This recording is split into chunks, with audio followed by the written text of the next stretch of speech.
ఎగువ ప్రాంతాల్లో గోదావరి వరద తగ్గుముఖం పట్టిన అంబేద్కర్ కోనసీమ జిల్లా అయనవిల్లి మండలంలోని లంక గ్రామాల్లో ఉధృతి కొనసాగుతోంది.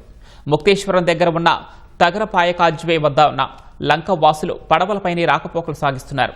అయనవిల్లి వంక, వీరపల్లిపాలెం, అద్దంకివారి లంక, కొండుకుదురు లంక గ్రామాలు వరదలోనే చిక్కుకున్నాయి. కొండుకుదురు లంకలోని ప్రముఖ అమ్మవారి ఆలయం ఆర్ల అక్కమ్మ తల్లి గుడి వరద నీటిలో చిక్కుకుంది. తొగరపాయ వద్ద ఎదురుపిడియం కాజ్వే నిర్మాణానికి కూటమి ప్రభుత్వం నిధులు మంజూరు చేసిందని స్థానిక కూటమి నేతలు వెల్లడించారు. దశాబ్దాలుగా వరద సమయంలో ఇక్కడి లంకవాసులు పడుతున్న ఇబ్బందులు కాజ్వే నిర్మాణంతో తీరిపోతాయని స్థానికులు హర్షం వ్యక్తం చేస్తున్నారు.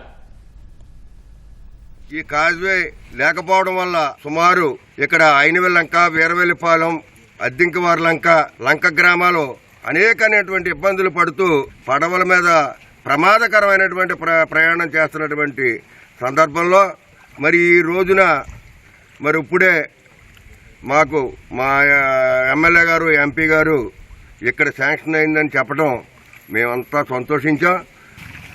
మా గ్రామే కాకుండా వీరవెల్లిపాలెం, పలపలంక, అద్దింకివారి లంక ఈ 4 గ్రామాల నుంచి కూడా ఈ కాజ్వే ద్వారా నిత్యం వేలాది మంది వ్యాపారస్తులు కానీ, విద్యార్థులు కానీ, మరి ప్రజలు కూడా ఈ కాజ్వే ద్వారా మరి వారి దైనందిన కార్యక్రమాల కోసం వెళ్ళాల్సి ఉంది. కానీ మాకు దశాబ్దాల కాలంగా ఈ వరదలు వచ్చే సమయంలో ఇక్కడ చాలా ఇబ్బందులు పడుతున్నాం.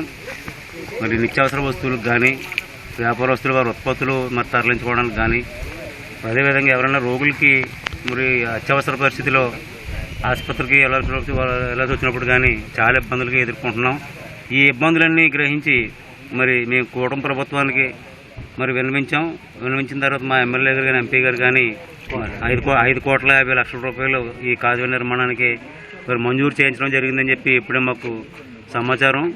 ఈ సందర్భంగా కూటమి ప్రభుత్వానికి, ఎమ్మెల్యే గారికి, ఎంపీ గారికి, గౌరవ చంద్రబాబు నాయుడు గారికి, పవన్ కళ్యాణ్ గారికి, మరి ఈ కూటమి ప్రభుత్వానికి సహకరిస్తున్న మోడీ గారికి అందరికీ ధన్యవాదాలు తెలియజేసుకుంటున్నాం. ఎమ్మెల్యే గారు, గౌరవ ఎంపీ గారు కూడా దీని మీద ప్రత్యేక దృష్టి పెట్టి 5,50,00,000కి శాంక్షన్ తేవడం జరిగింది. మా మండలం నుంచి ధన్యవాదాలు తెలియజేస్తాం.